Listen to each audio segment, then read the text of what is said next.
Hello friends, स्वागत है आप सभी का आपके अपने YouTube channel your history guide पर। तो फ्रेंड्स, हमारी जो औसत सीरीज चल रही है आज उसके आगे का पार्ट है। अगर आप सभी ने औसत सीरीज अभी तक नहीं लिया है और एसएससी एमटीएस की तैयारी कर रहे हैं तो दोस्तों, अगर आप सभी एसएससी एमटीएस की तैयारी कर रहे हैं और जीके जीएस को लेकर परेशान हैं तो आप सभी औसत सीरीज मेरे चैनल पर जाकर प्लेलिस्ट पर देखना। वहाँ पर प्लेलिस्ट में सीक्वेंस वाइज पूरी वीडियो है। दोस्तों, आप सभी औसत सीरीज केवल ले लें, एक भी क्वेश्चन आप सभी के एसएससी एमटीएस में इससे बाहर नहीं जाने वाला है। चलिए पढ़ना शुरू करते हैं।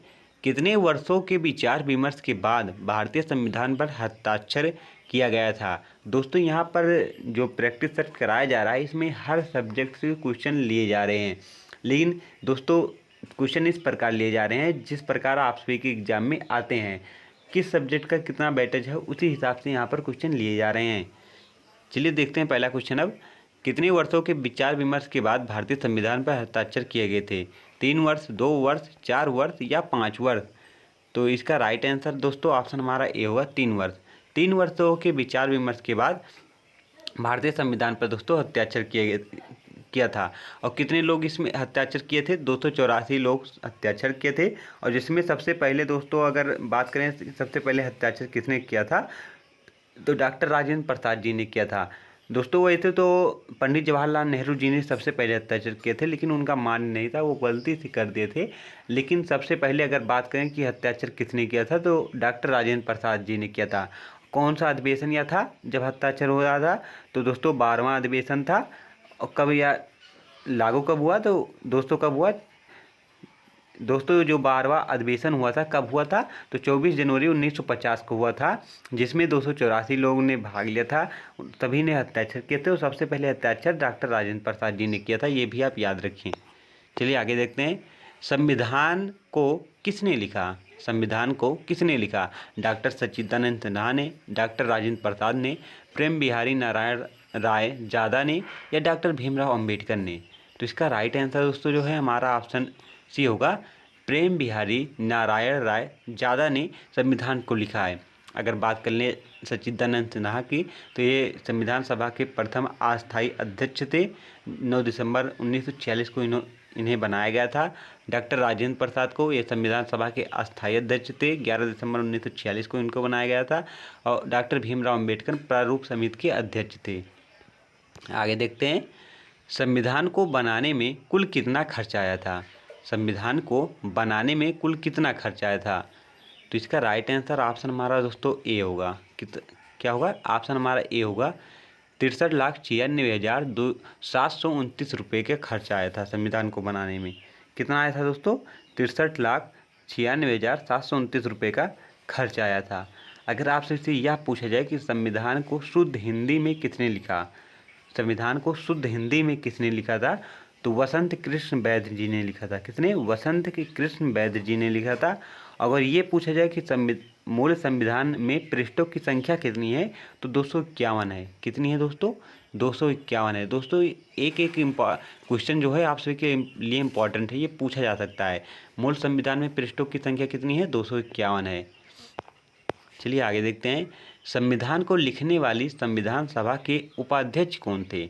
अध्यक्ष तो दोस्तों सबको पता है राजेंद्र प्रसाद, लेकिन उपाध्यक्ष कौन थे ये सबको नहीं पता है। दोस्तों एग्जामिनर इसी प्रकार क्वेश्चन पूछता है। तो संविधान सभा को लिखने वाली संविधान सभा के उपाध्यक्ष कौन थे? तो कौन थे? एच.सी. मुखर्जी जी थे। कौन थे? एस.जी. मुखर्जी। अंबेडकर जी किसने? प्रारूप समिति के अध्यक्ष थे। डॉक्टर राजेंद्र प्रसाद अस्थायी अध्यक्ष थे। डॉक्टर सच्चिदानंद सिन्हा अस्थायी अध्यक्ष थे। चलिए आगे देखते हैं। अब विश्व का सबसे छोटा संविधान किस देश का है? विश्व का सबसे छोटा जो संविधान है वो किस देश का है? तो इसका राइट आंसर ऑप्शन हमारा बी होगा। कौन सा? मोनाको जो है देश, इसका विश्व में सबसे छोटा संविधान है। विश्व का सबसे बड़ा संविधान भारत का है और लिखित संविधान भी है। अमेरिका का अलिखित संविधान है। रूस का दोस्तों मौलिक कर्तव्य, अगर आपसे इसे पूछा जाए कि भारतीय संविधान में मौलिक कर्तव्य कहाँ से लिया गया है तो दोस्तों रूस से लिया गया है। 42 संविधान संशोधन 1976 के द्वारा लिया गया था। आगे अगला हमारा क्वेश्चन है दोस्तों, यहाँ पर पूछा जा रहा है आप सभी से कि जो गौर गरिमा नृत्य किस राज्य का है? गौर गरिमा नृत्य किस राज्य का है ये आप सभी से पूछा जा रहा है। तो इसका राइट आंसर दोस्तों छत्तीसगढ़। क्या छत्तीसगढ़ का है। गौर मारिया नृत्य जो है दोस्तों, गौर मारिया नृत्य किस राज्य का है, तो छत्तीसगढ़ का है। अगर बात कर ले छत्तीसगढ़ का और नृत्य कौन कौन से जो इम्पोर्टेंट है, तो पाडवानी नृत्य है दोस्तों, राउत नाचा है, पासी और सूबा, ये दोस्तों छत्तीसगढ़ के कुछ इंपॉर्टेंट नृत्य हैं। यहाँ से क्वेश्चन पूछा जाता है, इसलिए आप सभी याद करिएगा। पहला कौन है, गौर मारिया नृत्य है, दूसरा दोस्तों पाडवानी है, तीसरा राउत नाचा है और चौथा दोस्तों पथी और सूबा।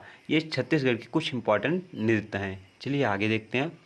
किस शहर को पूर्व का स्कॉटलैंड कहा जाता है, किस शहर को पूर्व का स्कॉटलैंड कहा जाता है, गुजरात को, शिलोंग को, अरुणाचल प्रदेश को, तमिलनाडु को। तो इसका राइट आंसर दोस्तों जो है ऑप्शन हमारा बी होगा, शिलोंग को पूर्व का स्कॉटलैंड कहा जाता है। अगर ये पूछा जाए कि एलिफेंटा फॉल झरना कहाँ पर है, वो भी शिलोंग में ही है, ये आप याद रखिएगा।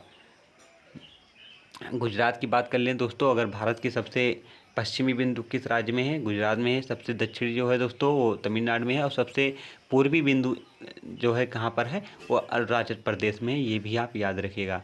और गुजरात तथा अरुणाचल प्रदेश के बीच समय का अंतर कितना है, होता है 2 घंटे का अंतर आता है दोस्तों। अगर अरुणाचल प्रदेश में सुबह के 4 बज रहे हैं, तो दोस्तों जो गुजरात में है वो सुबह के 6 बजेंगे। चलिए आगे देखते हैं। पत्थर की बनी नृत्य करते हुए पुरुष की मूर्ति नटराज किस स्थान पर पाई गई। क्या दोस्तों क्वेश्चन ये किसका है, ये हिस्ट्री का क्वेश्चन है, इंपॉर्टेंट क्वेश्चन है दोस्तों, कई बार पूछा भी गया है आप सभी के एग्जाम में। ये पूछ रहा है दोस्तों, जो पत्थर की बनी नृत्य करते हुए पुरुष की नटराज की मूर्ति कहाँ पर मिली है। तो इसका राइट आंसर दोस्तों जो है हमारा ऑप्शन ए है, हड़प्पा मिली है। कहाँ पर दोस्तों, हड़प्पा में। और यह किससे बनी थी, तो चूना पत्थर से बनी थी। इसकी ऊंचाई कितनी थी, तो 8 इंच। कितनी थी, 8 इंच इसकी ऊंचाई थी। अगर बात कर लें हड़प्पा की खोज किसने की थी, हड़प्पा की खोज किसने की थी, तो दयाराम साहनी जी ने 1921 ईस्वी में की थी। कब, 1921 ईस्वी में दयाराम साहनी जी ने हड़प्पा की खोज की थी। मोहनजोदड़ो की किसने की थी, तो राखलदास बनर्जी जी ने। किसने, राखलदास बनर्जी जी। अगर आपसे इसे पूछा जाए कि सिंधु घाटी सभ्यता में वह कौन सा स्थल था जहाँ पर बंदरगाह पाए गए थे, तो लोथल में पाया गया था। और धोलावीरा दोस्तों किस लिए प्रसिद्ध है, यहाँ पर लकड़ियों की नाली मिली थी, इसलिए यह ज़्यादा प्रसिद्ध है। आगे देखते हैं। हड़प्पा सभ्यता का सबसे बड़ा नगर कौन सा है, हड़प्पा सभ्यता का सबसे बड़ा नगर कौन सा है, तो राइट आंसर ऑप्शन हमारा ए है, मोहनजोदड़ो। मोहनजोदड़ो जो है हड़प्पा सभ्यता का सबसे बड़ा नगर है। मोहनजोदड़ो का अर्थ क्या होता है, मृतकों का टीला इसका अर्थ होता है। राखीगढ़ी दोस्तों जो भारत में सबसे बड़ा अगर नगर पूछा जाए कौन सा है, तो राखीगढ़ी है। आप सभी को भी बताया कि ये 3 धोलावीरा जो है 3 भागों में विभाजित था, और यहाँ पर लकड़ियों की नाली पाई गई थी। रोपड़ दोस्तों कहाँ पर है, पंजाब में रोपड़ स्थित है, ये आप याद रखें। आगे देखते हैं। संवैधानिक सलाहकार किसे नियुक्त किया गया था, संवैधानिक सलाहकार किसे नियुक्त किया गया था, BN राव को, सच्चिदानंद सिन्हा को, डॉक्टर राजेंद्र प्रसाद को, डॉक्टर भीमराव अंबेडकर को। तो इसका राइट आंसर ऑप्शन हमारा दोस्तों क्या होगा, ए होगा, डॉक्टर BN राव को दोस्तों संवैधानिक सलाहकार नियुक्त किया गया था। आप सभी को पता ही होगा दोस्तों, आप डॉक्टर सच्चिदानंद अस्थायी अध्यक्ष थे। आगे देखते हैं।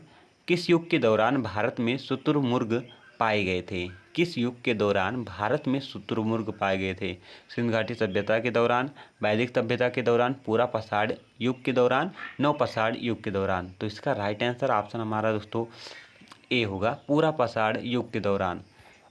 चलिए आगे देखते हैं अब। काठियावाड़ प्रायद्वीप, प्रदीप दोस्तों यहाँ पर नहीं होगा, यहाँ पर प्रायद्वीप होगा, टाइपिंग एरर है। काठियावाड़ प्रायद्वीप का भौगोलिक और सांस्कृतिक विस्तार है, मतलब ये पूछा जा रहा है किस राज्य में इसका भौगोलिक और सांस्कृतिक विस्तार स्थित है, तो राजस्थान में। कहाँ पर है दोस्तों, राजस्थान में। आगे देखते हैं। भीमराव अंबेडकर का पहली बार चुनाव संविधान सभा में कहाँ से हुआ था, भीमराव अंबेडकर का पहली बार चुनाव संविधान सभा में कहाँ से हुआ था, ये आपसे से पूछा जा रहा है। तो इसका राइट आंसर है ऑप्शन हमारा बी। कौन सा दोस्तों, ऑप्शन हमारा बी है, पूर्वी बंगाल से हुआ था। पहली बार कहाँ से हुआ था? पूर्वी बंगाल से हुआ था। और दूसरी बार कब हुआ, कहाँ से हुआ था? क्योंकि दोस्तों ये पूर्वी बंगाल था, ये पाकिस्तान बन चुका था, बन गया बाद में। तो दूसरी बार इनका चुनाव जो हुआ है पुणे से हुआ है। कहाँ से? पुणे से हुआ है। और दोस्तों किसके स्थान पर ये आए थे? तो पुणे की सीट से दोस्तों डॉक्टर एम आर जयकर ने त्यागपत्र दिया था। तो उनके स्थान पर दोस्तों पुणे से नियुक्त किसकी हुई थी? डॉक्टर भीमराव अंबेडकर की हुई थी। इंपॉर्टेंट क्वेश्चन है दोस्तों, कई बार एग्जाम में पूछा गया है कि डॉक्टर भीमराव अंबेडकर का दूसरी बार संविधान सभा में नियुक्ति किस स्थान से हुई थी? तो पुणे से हुई थी। किसके स्थान पर? डॉक्टर दोस्तों एम आर जयकर के स्थान पर हुई थी। मूल संविधान में पृष्ठों की संख्या कितनी है? अगर आप सभी ने मेरी बात ध्यानपूर्वक सुनी होगी तो आप सभी को इसका आंसर पता होगा। अब मूल संविधान में पृष्ठों की संख्या कितनी है? 251, 252, 200, 800 या 290? कितना दोस्तों? तो राइट आंसर 251 पृष्ठ थे। कितने थे? 251 पृष्ठ थे। अगर दोस्तों आपसे यह पूछा जाए कि संविधान के प्रारूप पर कितने दिन बहस हुई थी, तो आप सभी का आंसर क्या होगा? 114।